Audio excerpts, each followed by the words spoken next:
Hello বন্ধুরা, welcome to our channel Bong sports আড্ডা। আজকে আইএসএল এ কিন্তু দুটো ম্যাচ ছিল।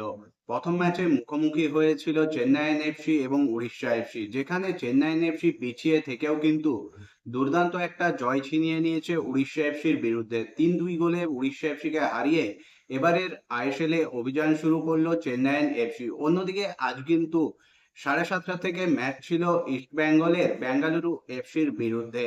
সেখানে ইস্টবেঙ্গল কিন্তু 1-0 গোলে পরাজিত হয়েছে।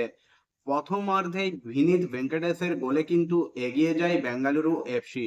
বাকি সময়টা কিন্তু এই গোল আর পরিশোধ করতে পারেনি ইস্টবেঙ্গল, অর্থাৎ ইস্টবেঙ্গলের রেকর্ড কিন্তু অক্ষত থাকলো আইএসএল এর প্রথম ম্যাচে হারার।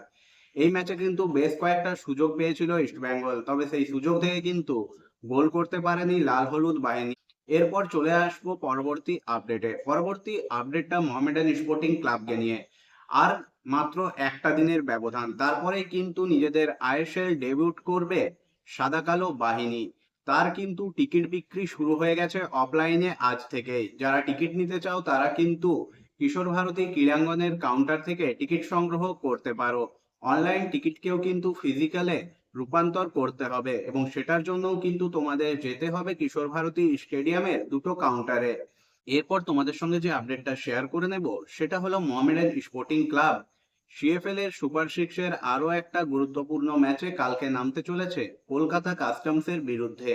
আগের ম্যাচেই কিন্তু শক্তিশালী ভবানীপুর ক্লাবকে 2-0 গোলে পরাজিত করেছিল সাদা কালো বাহিনী।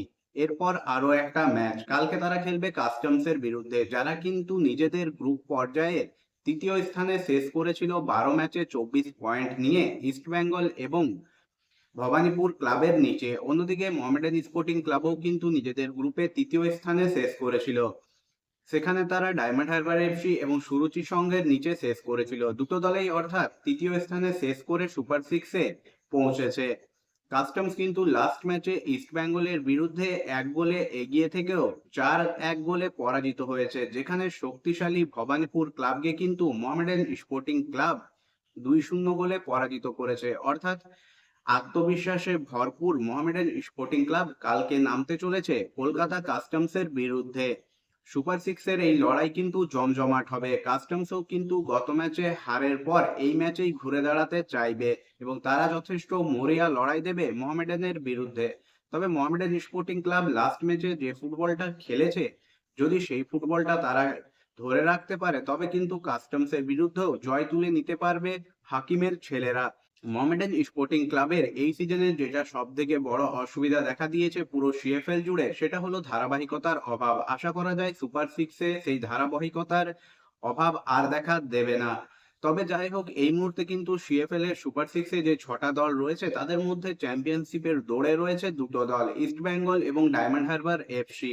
খাতায় কলমে এখনো যদিও মোহামেডান স্পোর্টিং ক্লাবের কাছে সুযোগ রয়েছে, তবে কিন্তু মোটামুটি এটা ক্লিয়ার হয়ে গেছে এই দুটো দলের মধ্যে কোনো একটা দল কিন্তু এবার সিএফএল চ্যাম্পিয়ন হবে। তবে মোহামেডান স্পোর্টিং ক্লাবের কাছে এই ম্যাচটা এই কারণেই গুরুত্বপূর্ণ, মোহামেডান স্পোর্টিং ক্লাবের যে রিজার্ভ দল সিএফএল খেলছে তাদের কাছে কিন্তু একটা ভালো রকম সুযোগ রয়েছে অভিজ্ঞতা সঞ্চয় করার। তাছাড়া এই ম্যাচগুলোতে ভালো খেললে কিন্তু সিনিয়র দলে ডাক আসারও একটা সম্ভাবনা রয়েছে। তাছাড়া তারা নিজেদেরকে মোটিভেট করতে পারে এটা ভেবে যে সুপার সিক্সের ম্যাচগুলোতে দুর্দান্ত ফুটবল উপহার দিয়েছে। এখন দেখার কালকের ম্যাচে মোহামেডান স্পোর্টিং ক্লাব কাস্টমসের বিরুদ্ধে গত ম্যাচের পারফরমেন্স ধরে রেখে জয় তুলে নিতে পারে কিনা, নাকি কাস্টমস ফিরে আসে কালকের ম্যাচে। বন্ধুরা, তোমাদের কি মনে হয় কালকের ম্যাচটায় কে ফেভারিট, মোহামেডান স্পোর্টিং ক্লাব নাকি কাস্টমস? অবশ্যই তোমাদের মতামত কমেন্ট করে জানিও। ভিডিওটা যদি ভালো লেগে থাকে অবশ্যই লাইক কমেন্ট এবং শেয়ার করে দিও। চ্যানেলটাকে সাবস্ক্রাইব করে নিয়ে নোটিফিকেশন বেল অন করে নিও এইরকমই আপডেটেড ভিডিও সবার আগে পাওয়ার জন্য।